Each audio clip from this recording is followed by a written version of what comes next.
2025 లేదా 26లో డిగ్రీ లేదా బీటెక్ చదివారా? సాఫ్ట్‌వేర్ జాబ్ కోసం ఎదురు చూస్తున్నారా? అయితే కోడ్ జ్ఞాన్ 100 డేస్ కోర్సులో చేరండి, జాబ్ సాధించండి.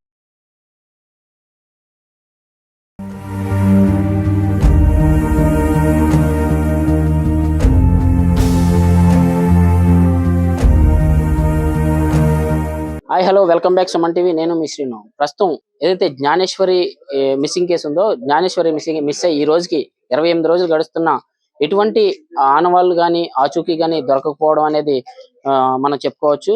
పోలీసులు ఎన్ని ప్రయత్నాలు చేసినప్పటికీ ఆ పాప యొక్క ఆచూకీ అనేది ఎక్కడ దొరకనటువంటి పరిస్థితి అయితే మనకి ఇక్కడ కనిపిస్తుంది. అయితే చివరి ప్రయత్నంగా ఏదైతే మనకి పాంప్లెట్లు ఏదో గోడ పత్రికలు ఆ తయారు చేపించి అన్ని ఏరియాల్లోని ఏదైతే గోడలు బస్ స్టాండ్ లో అలాగే రైల్వే స్టేషన్ లో అలాగే ఏదైతే ఏజెన్సీ ప్రాంతమైనటువంటి అనుమానాలు వస్తున్నటువంటి ప్రాంతాలు అన్ని ప్రాంతాల్లో కూడా గోడ పత్రికలను అయితే అతికించడం జరిగింది. అయితే గోడ పత్రికలు ప్రత్యేకించి డిపార్ట్మెంట్ వారితో కలిసి ఎవరైతే జ్ఞానేశ్వరి తండ్రి గణేష్ కూడా మనతో ఉన్నారు. అది గణేష్, ఎక్కడెక్కడ అతికించారు గోడ పత్రికలు, ఏ ఏరియాలో అతికించారు?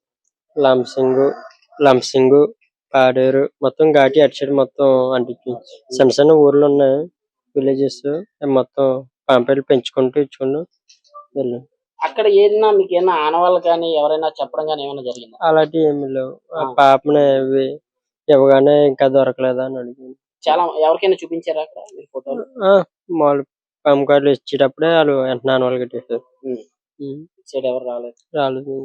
ఎక్కడ ఇమీడియట్ అయినా తెలిస్తే వెంటనే కాల్ చేస్తాం అని చెప్పి. సుమారుగా ఎన్ని ప్రాంతాల్లో తిరిగి అంటించి ఉంటారు? ఒక 20-15 ఉండొచ్చు. అంటే మీరు చిన్న చిన్న ఊర్లు ఉన్నాయి అటు సైడ్. ఇటు సైడ్ ఏమైనా అంటించారు? ఇటు సైడ్ నేను వెళ్ళలేదు, పోలీసు వాళ్ళు. అయితే వాళ్ళ ఎవరైతే జ్ఞానేశ్వరి తల్లి చిన్నాన్న కూడా ఇక్కడ ఉన్నారు, ఆయన కూడా ఈ పోస్టర్లు అంటించడానికి కూడా వెళ్ళడం జరిగింది. అయితే ఒకసారి కోటేశ్వరరావుని కూడా అడిగి తెలుసుకుందాం. కోటేశ్వరరావు, అసలు ఏ ఏరియా ప్రాంతాలు తిరిగారు, ఎక్కడెక్కడ అంటించారు, ఏమైనా ఆనవాళ్ళు మీకు దొరికాయా? నర్సీపట్నం నుంచి లంసింగ్, పాడేరు ఈ చుట్టుపక్కల ఏరియాలో మొత్తం అంటించామండి.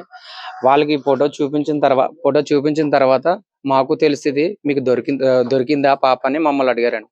లేదండి ఇంకా దొరకలేదు, అందుకని పాంప్లెట్లు పెట్టుకొని తిరుగుతున్నాము అలాగని చెప్పామండి. ఏదైనా సరే దొరికినప్పుడు మేము కాల్ చేస్తామండి, మీకు ఫోన్ చేస్తామని నెంబర్లు కూడా తీసుకున్నారండి. ఇటు నర్సీపట్నం ఏరియా, ఇటు బొడ్డుపల్లి, రౌతులపూడి, ఇటు సైడ్ మొత్తం మా లోకల్లో ఎంత అయితే ఓపుకుందో అంతవరకు తిరిగి అంటించేసి వస్తాం. ఇలా రైల్వే స్టేషన్ గానీ బస్ స్టాండ్ లో గానీ ఏమైనా అంటించినట్టు? అవి పోలీస్ వ్యవస్థ చేస్తున్నారండి, మేమైతే అంటించలేదు. అయితే మీరు ఇలా ఏజెన్సీ ప్రాంతం అంతా తిరిగారు, ఈ పోస్టర్లు అంటించారు, ఏమన్నా ఆనవాళ్ళు గానీ ఎవరైనా అడిగితే ఏమన్నా ఆచూకీ గానీ ఏమన్నా చెప్పారా? ఆచూకీ ఏమి తెలపలేదండి ఇప్పటి వరకు. అయితే తెలిస్తే మేమే చెప్తాము అలాగని చెప్పేసి నెంబర్లు తీసుకున్నారు. ఇంకా దొరకలేదు పాప అలాగని చెప్పేసి వాళ్ళే మమ్మల్ని అడుగుతున్నారండి రిటర్న్, అంతే. అయితే చివరి ప్రయత్నంగా పోలీసు శాఖ ఆదేశాల మేరకు అయితే గోడ పత్రికలను అయితే ఏజెన్సీ ప్రాంతంలో కానీ ఇటు చుట్టుపక్కలంతా బస్ స్టాండ్ లో రైల్వే స్టేషన్ లో కూడా అతికించడం జరిగింది.